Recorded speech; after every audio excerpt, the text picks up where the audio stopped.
Я детектив Кристофер Рейвен. Наш город захватила преступность, но милосердие положит этому конец.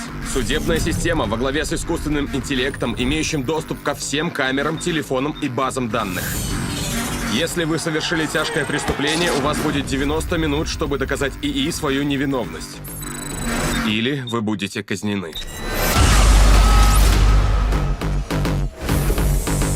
Мистер Рейвен, я судья Медекс. Вы на суде милосердия. Стойте, погодите. Вам выдвинуты обвинения в убийстве вашей жены.